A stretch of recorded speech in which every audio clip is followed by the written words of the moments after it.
Hello and welcome back to the Electronic Intifada Podcast. I'm Nora Barrows-Friedman. A new briefing paper co-published by the Center for Constitutional Rights and Palestine Legal maps the historical and political context for the current criminalization of solidarity activism and organizing against Israel's genocide in Gaza. The paper, Anti-Palestinian at the Core, The Origins and Growing Dangers of U.S. Anti-Terrorism Law, highlights the way in which many foundational anti-terrorism laws arose during or were adapted to pivotal moments in the Palestinian liberation struggle, often pushed by Israel-aligned groups to reflexively cast the veil of terrorism, almost uniquely on Palestinians.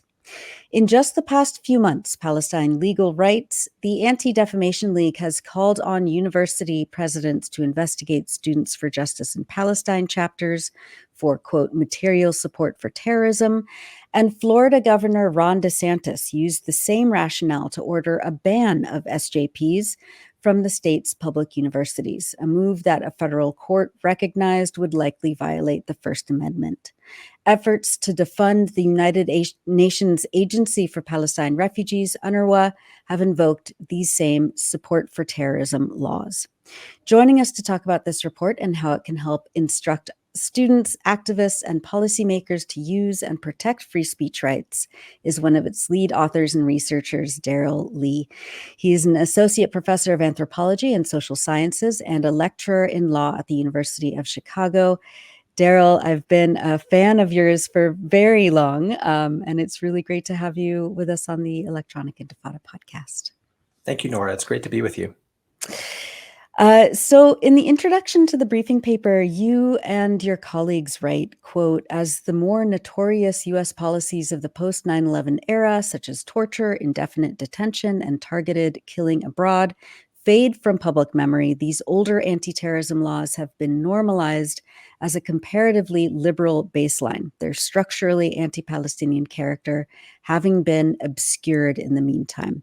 And in the briefing, there's a list of examples of this history, documenting how early U.S. anti-terrorism legislation evolved specifically to oppose Palestinian liberation struggles and solidarity efforts for those.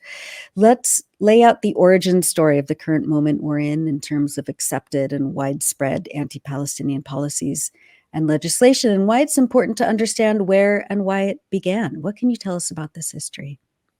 Well, I think the best place to start as far as like this, the word terrorism has an older origin than many other usages. It wasn't invented out of thin air in this context, but so, for example, in the early 20th century, transnational anarchist and other left movements were often talked about in terms of terrorism, and there were even some international treaties that were put together during that time. But really, the kind of what I think of as like the modern era for the terrorism concept really comes out of the mid to late 1960s. And there, of course, you have all of the kind of new left movements, both anti-colonial movements in the global South and also left movements in sort of Euro-America, right? So thinking of groups like the Black Panther Party, the Weathermen, or in Europe, groups like the Red Army faction, also known as the Baader-Meinhof Gang, Action Directe in France. So, but Palestine really becomes the sort of key figure in a lot of these debates. And there are a lot of reasons for that. One, I think, is that the Palestinian national struggle was an anti-colonial movement, but unlike a lot of other anti-colonial movements around that time, think of like Algeria, Vietnam, it was conducting armed struggle largely from outside of the historic homeland. Of course, there were Palestinians living under Zionist colonial rule at the time, but in the 60s, a lot of the action, as it were, in the armed struggle was really taking place in the diaspora, right? So in the frontline states, Lebanon, Jordan, but also with sort of armed operations happening in Europe and in other parts of the world. So the thing about Palestinian armed resistance was that it was always already kind of internationalized in that time period. And because of that, it gave the Israeli state kind of a reason to go around to its allies in Europe and the United States and say, look, this is a problem that isn't only directed at us, it also implicates your interests. And this was an argument that was sort of convincing to American policymakers because they saw these groups as, or they saw the Palestinian Revolution as not only a threat to its key ally in the region, but also a threat to its Arab client regimes. So all states like to call their opponents terrorists and to label them that way. And, I think the Israelis just happen to be very successful at it, in part because they were so successful in expelling so much of the indigenous population, right, that they were dispossessing. And that kind of like internationalized, if you will, the Palestinian struggle. It internationalized it in good ways, right? Like the incredible solidarity across the third world that the PLO was able to build up, the fact that the Palestinian struggle was able to result in representation at the international level in the United Nations. But then the flip side, the negative side of that internationalization was being kind of described and smeared actually as terrorists and also really as like the archetypal terrorist. So there are all these groups. So if you think about the United States, there's a lot of groups that are called terrorists, like the terrorism label operates rhetorically. It kind of becomes a policy instrument. But really, when we talk about putting the terrorism term into law and like writing new laws with new governmental powers, it's primarily about Palestine and not so much about these other movements. And that, again, reflects the way that the U.S. saw the Palestinian Revolution as a kind of transnational threat to its interests around the world. For example, calling the Black Panther Party terrorists was something that was done. And of course, rhetorically, they were labeled as such, but the actual legal instruments used to repress them were part of the already existing and very ample structures of white supremacy in kind of the domestic US context, right? So it's not as if they necessarily needed like a new set of laws or a new set of legal concepts in order to enact that repression. So anyway, that's part of why I think the Palestinian case is special and then becomes like a prototype that the US then improvises on, adds to, and expands to other contexts, right? So then the terrorism sort of label and the terrorism policy and legal structure begins to get adapted elsewhere. So Palestine is, you can think of it as like a laboratory, a canary in a coal mine. There's all sorts of metaphors that people often use, right? But it was really the main case, the case that was uppermost in mind when the key developments in U.S. terrorism law unfolded in the decades before 9/11. So one really straightforward example of this is that the first time the word terrorism appears in federal law is in 1969, and it's very relevant today because it's a statute that restricts U.S. Funding to UNRWA. And the law, I forget the exact wording, but it basically says that funding can't go to UNRWA.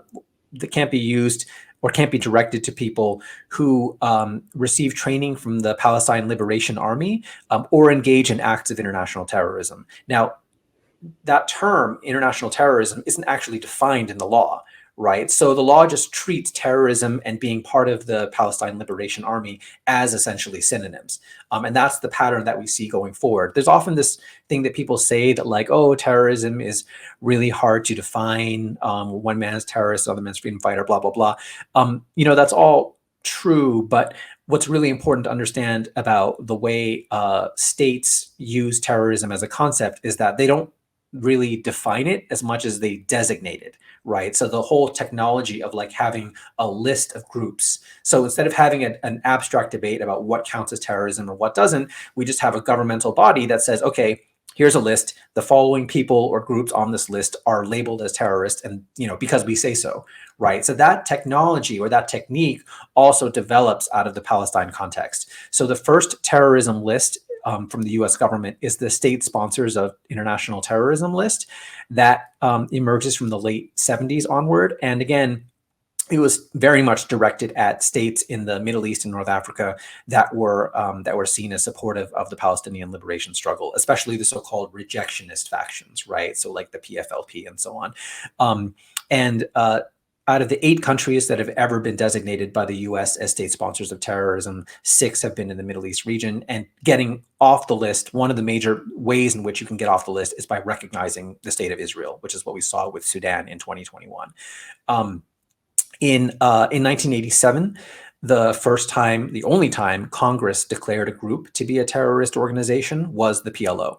And that was a special law that was basically enacted in an attempt to shut down the PLO's offices in the United States. And it actually wasn't successful. It wasn't successful with regard to the US mission, the UN mission, the PLO mission to the United Nations. The first time the term terrorism appears in immigration law is in 1990. And there, again, the definition of terrorist activity, one of its examples includes being an officer or a spokesperson for the PLO. So again, we see this attempt to render Palestinian or the Palestinian struggle as synonymous with terrorism. In 1992, the first law that allows for private lawsuits on terrorism accusations was also passed with the PLO explicitly in mind. So essentially the idea was to target whatever assets the PLO had in the United States at that time and to make them subject to legal proceedings. And we can maybe talk more about those private lawsuits later, because that entire strain of litigation is very much connected to sort of Americans who go off and sort of exercise colonial privileges in Palestine. In 1995, you have the first terrorism assets blacklist, the first terrorism financial sanctions blacklist. This was issued in an executive order from President Clinton, and it was basically an attempt to support the Oslo negotiation process. So the name of the list was terrorist groups that threaten the Middle East peace process. This was basically a sop to the Israeli Prime Minister, Yitzhak Rabin, because he was facing very difficult electoral chances. And the list included basically the Palestinian factions that rejected Oslo, as well as one sort of extreme right-wing Zionist group for the appearance of balance. It actually lists two groups, but the two names are synonyms for the same Kahanist organization. It includes Hezbollah, of course, and it included two Egyptian armed opposition groups. So that was a favor to the regime of Hosni Mubarak. And in fact, that list, because it was the first list of terrorist organizations for the purposes of freezing assets, that when the first time the United States government officially designated Al-Qaeda as a terrorist organization, it was by adding them to the list that was meant to support Oslo, right? So the first time the US government writes Al-Qaeda into law as a terrorist organization, it does so under the pretext or the rationale that it's a group that is, quote, threatening the Middle East peace process, right? Even though Al-Qaeda's that was not an area that they were active in. But it just became, it was the tool that was available at the time. So it became the one that was easily applicable to other situations. And I should mention that the context of the 90s is really when groups such as the Anti-Defamation League in the United States, in concert with the government of Israel, really start pushing the US government to crack down on perceived supporters of Hamas in the United States. Right. So the arrest of Hamad Salah from Chicago, from Bridgeview, was a big sort of case in this sort of in this story. And so the ADL had a wish list, essentially, of legislation that they wanted imposed. They wanted the U.S. to pass laws that would crack down on fundraising or other forms of support for Palestinian resistance groups, and that would make it easier to deport or exclude non-citizens, and a bunch of other things. But those were the two sort of main things. So this executive order was kind of like an initial concession to these demands by the ADL, but then the real sort of prize came about the following year. So in 1996, the government passed a law that criminalized so-called material support to foreign terrorist organizations. So that was the main thing that the ADL was lobbying for. That law created the list, the foreign terrorist organizations list, the FTO list. And essentially, if a group gets put on that list, then if you provide them with any kind of assistance, and assistance is really broadly construed, right? It includes things that normally would be not unlawful, protected by the First Amendment. But if you provide assistance to those groups, you can be put in prison. And if you are a member of one of those groups, you can be deported more easily than otherwise. And the charge of materially supporting these groups is the most common, I believe, charge used in federal terrorism cases. So after 9/11, it's kind of like the prosecutor's favorite go-to toy to throw against all of the sort of American Muslims that they, most of them, they entrapped in sort of like sting operations, concocted plots, and so on. But the material support charge is this extremely broad and pro-prosecutorial instrument, which we have the ADL to thank for that. Amazing. I mean, yeah, I'm just thinking about, for example, the Holy Land Five, yes, which was the largest Muslim charity organization in the U.S. And the U.S. government, right after 9/11, went after the heads of the Holy Land Foundation, which were giving money to the same organizations in Palestine that USAID was also given money. There was no yes, evidence. Of course, I mean the whole thing. It's still like mind blowing that these elders are still languishing in maximum security prisons for helping Palestinian refugees and for helping victims in the U.S. Of tornadoes and the Oklahoma City bomb. I mean, it's extraordinary. And they used material support for terrorism law to shutter the organization, seize their assets, and send them to dungeons. Yep. So so part of the pattern that we see here is that the early sort of crackdown is really focused on the frontline states, right? So like the state sponsors of terrorism list. So and then it gradually moves inward to the domestic core, right? So then you have like immigration law and kind of preventing people from entering the United States. And then finally in the 90s, you have the material support statute, which you can then use to criminally charge US citizens. So in a way, it's kind of like bringing the war home, right? From the front line in the areas of confrontation with the Zionist regime, all the way to Palestinian diaspora groups that are like thousands of miles away. And of course, in doing so, eroding sort of the basic constitutional rights that, all citizens, right, not just Palestinian Americans, enjoy. So that's obviously a really disturbing pattern in all of this. The other thing that's, that is important about the early 2000s moment is that, when after 9/11 and after like all of these new laws, like the Patriot Act and whatever get passed, prosecutors are sort of like, they're eager to like look for, cases where they can easily score convictions. And, the fact of the matter is that the number of actual supporters or affiliates of groups like Al-Qaeda in the United States at that time was like pretty close to zero. But the number of people who were very politically engaged and active and involved for Palestine was non-trivial. And those are the people who became the sort of easy scapegoats. So, and of course, Zionist organizations had already been badgering the US government to prosecute these people for, basically throughout the 1990s. So that's why the early post 9/11 terrorism prosecutions tended to focus on Palestinians, right? So not only the Holy Land Foundation case, also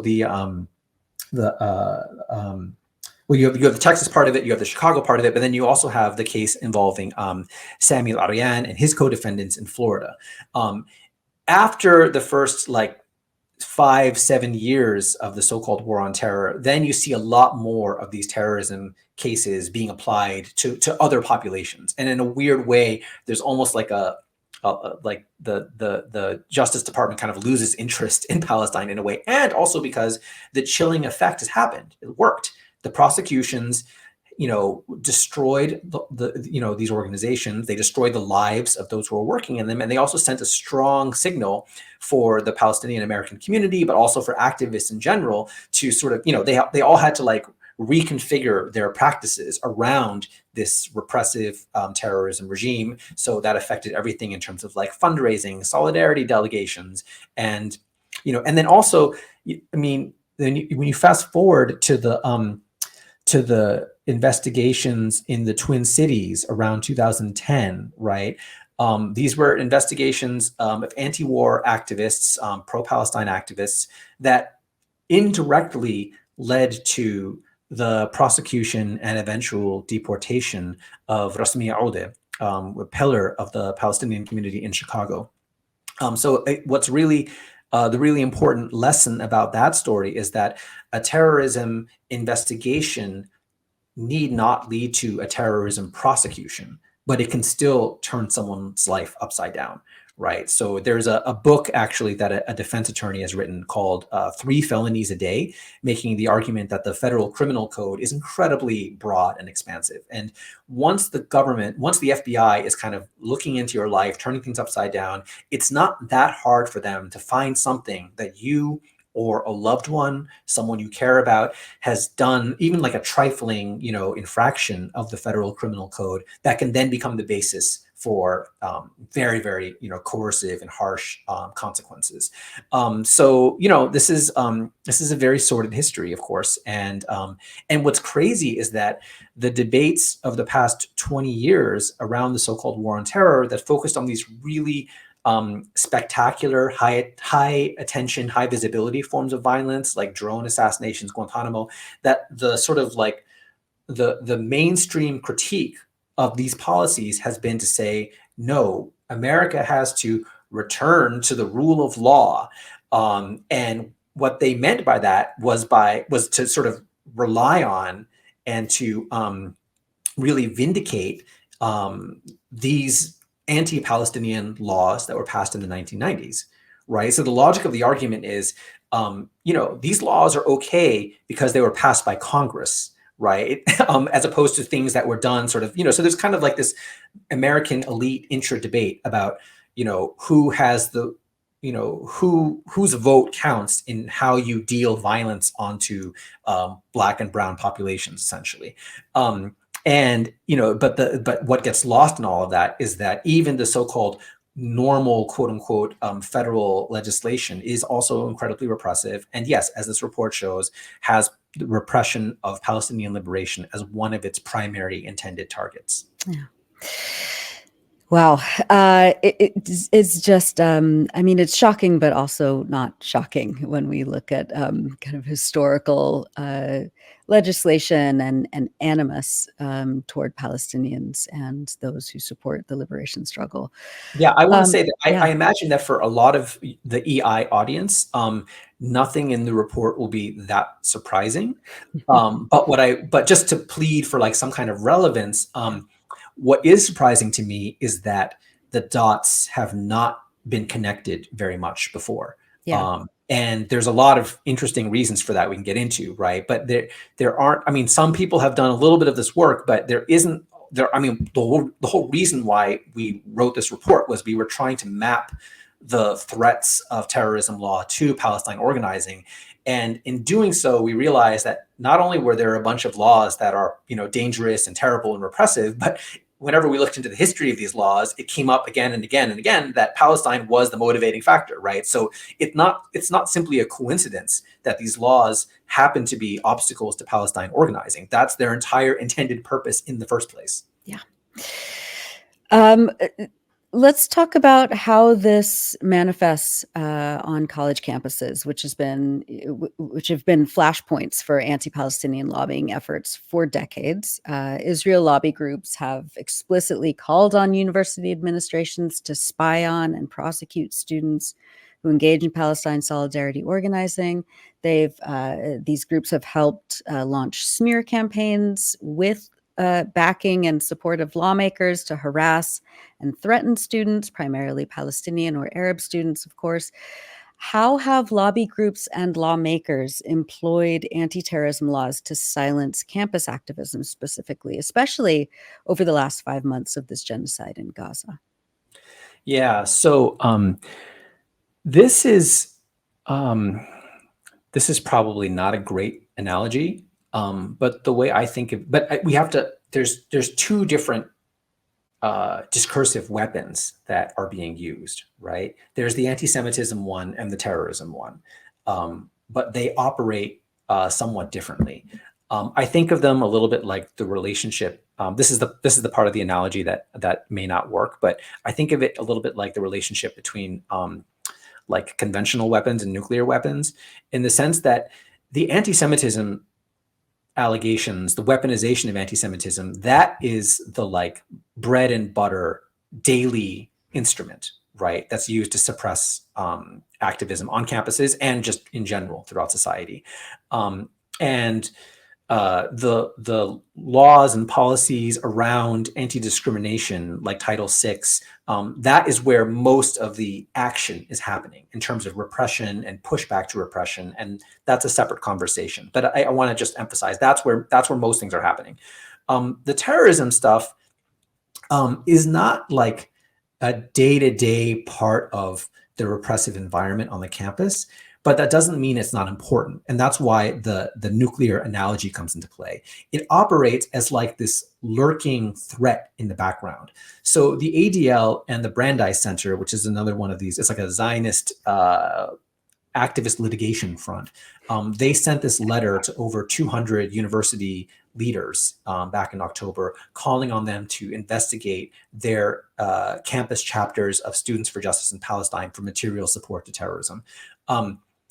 That is not like a credible or a serious threat, because look, you're like average dean of students in a university. It's not like within their areas of competence to be conducting investigations under federal criminal law, right? So, but I mean, the ADL, they're not stupid. Like, they know that their letter is not going to make people, do the thing that they ask for. What the purpose of a letter like that is to really increase a kind of atmospherics of fear, right? And to encourage indirect forms of repression, like, for example, increasing, well, it's not even that indirect, but increasing cooperation between campus security forces and law enforcement, right? Or there's also right now, I forget what it's called exactly, but like a Homeland Security Advisory Council that's like trying to influence policies of universities across the board to adapt more surveillance of online activism, things like that.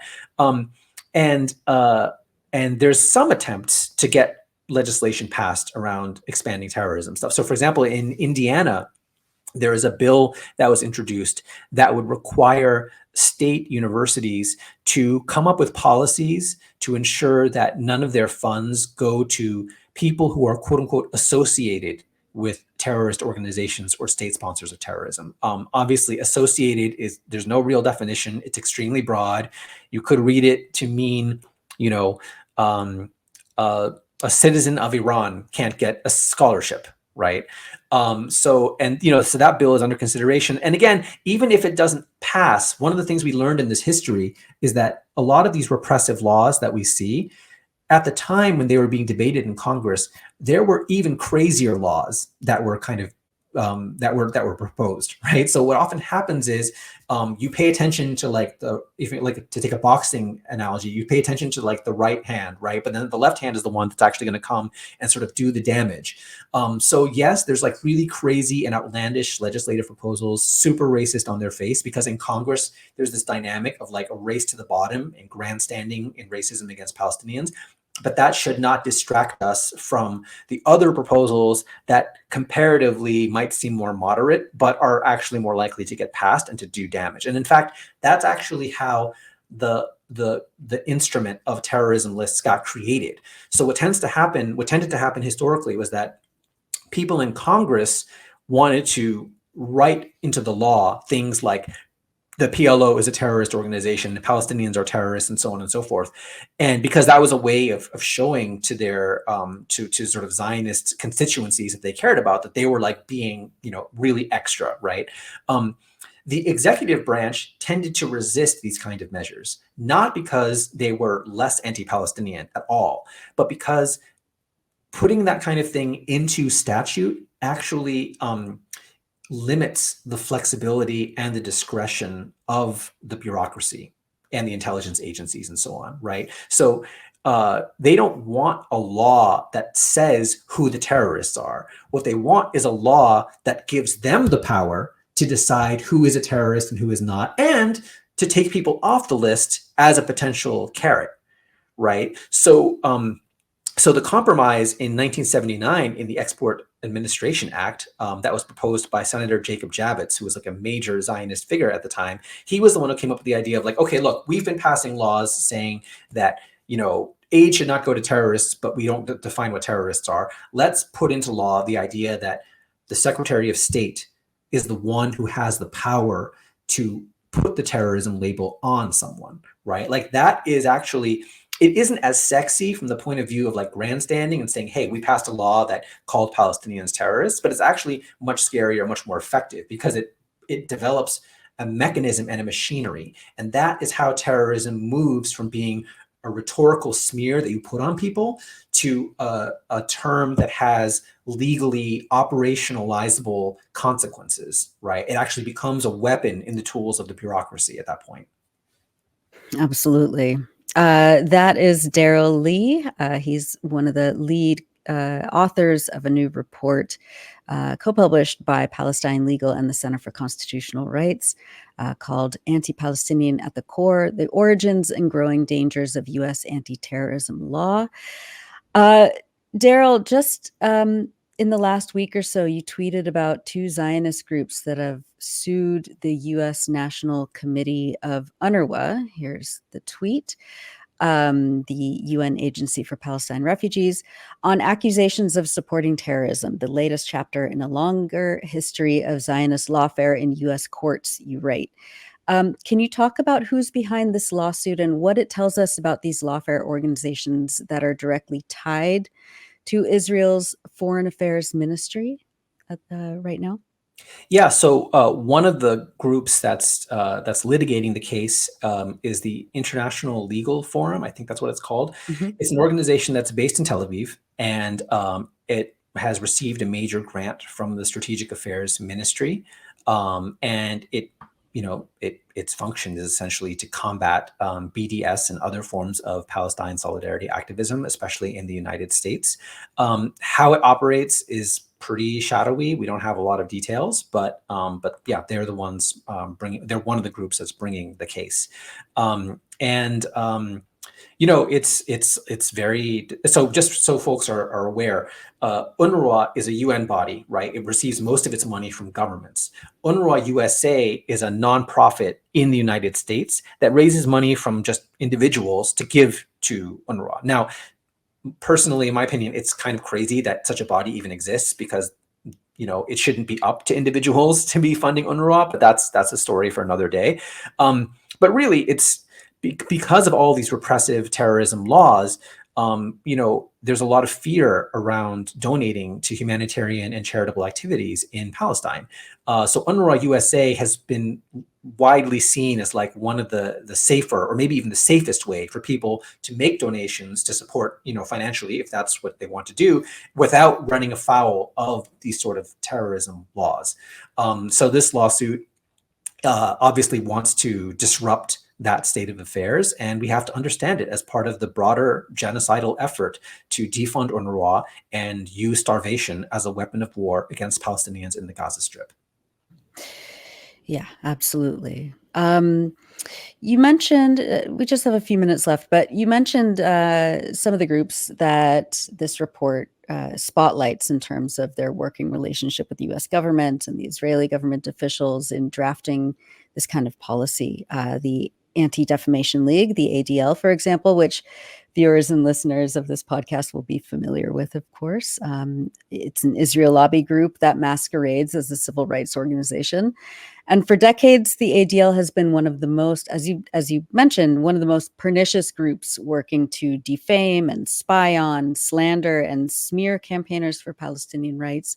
And in this moment of genocide in Gaza, the ADL has doubled down in its efforts to conflate criticism of Israel and the Zionist project with anti-Jewish bigotry. They've released all these reports saying that, instances of so-called anti-Semitism are up, 300, 500%. When, you look at the data points and they're, like candlelight vigils for the children who've been slaughtered by Israel with US weapons, stuff like that. Can you talk about the ADL as an example of a group that launders anti-free speech efforts through these US anti-terrorism laws? Yeah, so the ADL was really a key player in a lot of the laws that we discussed in the report. And we really focus on the period of the late 80s through the 90s, which is also the period when the ADL's own illegal domestic espionage operations against not only Palestinian groups, but anti-apartheid groups, labor organizations, where that scandal was also happening, and the ADL was being exposed, and they were in litigation around that. They had to pay a settlement. But while they were doing that, they were also lobbying intensely for these repressive anti-terrorism laws. So as I mentioned earlier, the law that allows for private lawsuits for terrorism, the ADL lobbied very intensely for that. And the material support statute, the most important of these terrorism laws, was at the top of the ADL wish list throughout the 90s. And it almost didn't happen.